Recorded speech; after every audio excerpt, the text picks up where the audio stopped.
Ya, assalamualaikum warahmatullahi wabarakatuh. Selamat pagi semuanya. Jadi kesempatan hari ini kita kembali lagi di tanaman cabai kita ya.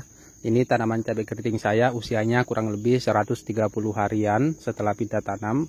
Nah, itu juga kita punya tanaman pare.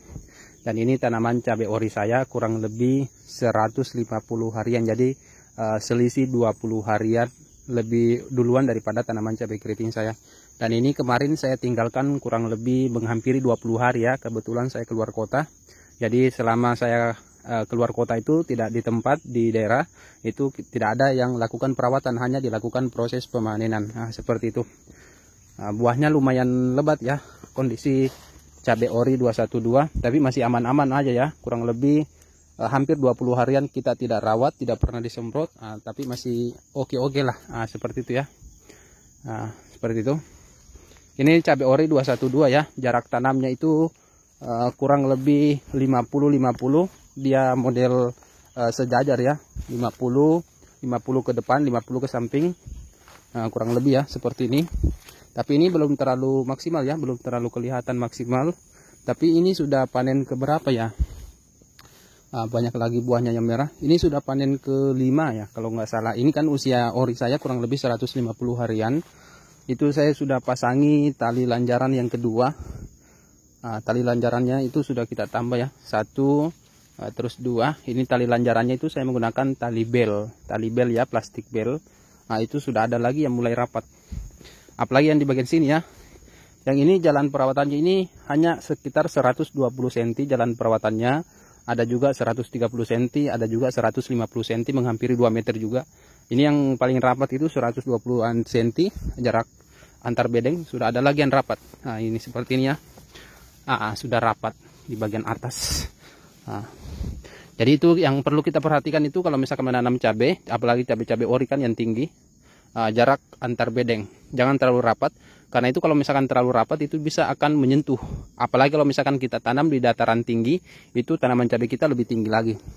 Ini tanaman cabai saya ini ada tingginya. Cuma ini dia sudah menyamping ya. Seandainya ini ditinggikan seperti ini kurang lebih 2 meteran seperti itu. Itu kurang lebih 2 meteran kalau kita tinggikan seperti ini. Ini kurang lebih 2 meteran, saya sudah hampir tidak kesampaian. Seperti itu. Makanya yang perlu diperhatikan ya, kalau misalkan kita menanam cabai, itu perhatikan jarak tanam dan jarak antar bedeng. Kalau misalkan tanaman cabai kita, tanaman cabai yang agak tinggi, itu perhatikan jarak tanam dan jarak antar bedeng. Itu sudah mulai kelihatan rapat lagi.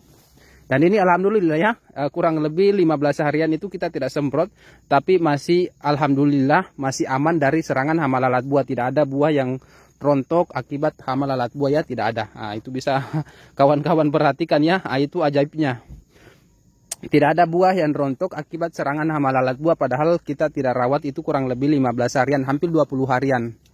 Seperti ini. Karena kemarin itu saya nyemprot terakhir di tanaman cabai keriting saya, yang saya ingat ya, saya nyemprot itu di usia 100 hari, sekarang di usia 130 hari, berarti 30 hari baru saya akan melakukan penyemprotan pestisida. Itu. Yang pastinya tidak ada buah ya, tidak ada buah yang rontok. Tapi mungkin kalau misalkan untuk keriting-keriting mungkin masih ada ya, karena kan tidak semprot lama, mungkin masih ada keriting-keriting. Tapi kalau misalkan untuk lalat buah, alhamdulillah aman. Kita lihat di bagian bawahnya itu aman ya. Seperti ini ya, ori 212 alhamdulillah. Tapi ini belum terlalu kelihatan sih buahnya, seperti ini belum terlalu kelihatan.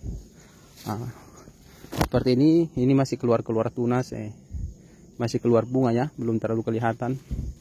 Lebat banget daunnya ya. Seperti ini, karena ini kan ada yang 2 pohon, ada 1 pohon, seperti itu 1 pohon, itu ada 2 pohon, seperti ini.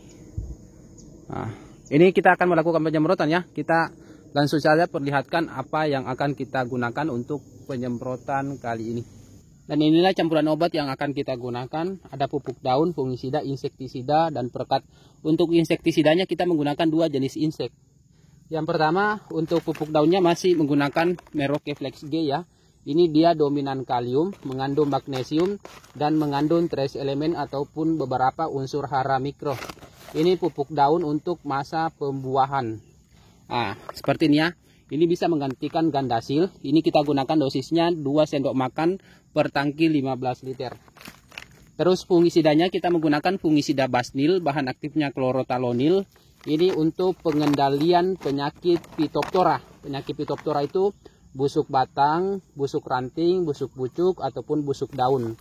Nah, itu yang menyerang tanaman cabai kita yang menyebabkan batangnya hitam, busuk. Nah, itu penyakit Phytophthora. Ini kita gunakan dosisnya 2 sendok makan per tangki 15 liter. Terus untuk insektisidanya kita menggunakan 2 jenis insek. Yang pertama kita menggunakan Sidamek, bahan aktifnya abamectin untuk mengatasi hama kutu-kutuan. Ini kita gunakan dosisnya 20 ml per tangki 15 liter. 20 ml per tangki 15 liter. Terus insek yang kedua kita menambahkan Alika, bahan aktifnya Lambda-Cyhalothrin thiamethoxam ya, seperti ini. Lambda-Cyhalothrin thiamethoxam ini untuk hama ulat dan hama kutu-kutuan juga. Ini kita gunakan dosisnya 8 ml per tangki 15 liter. Jadi dosisnya itu rendah ya kalau Alika. Dia 2 bahan aktif. Seperti ini ya, kurang lebih 8 ml. Terus terakhir kita menambahkan perekat ya, perekat MT. Ini dosisnya masih sama seperti biasa, kurang lebih 15 ml per tangki 15 liter.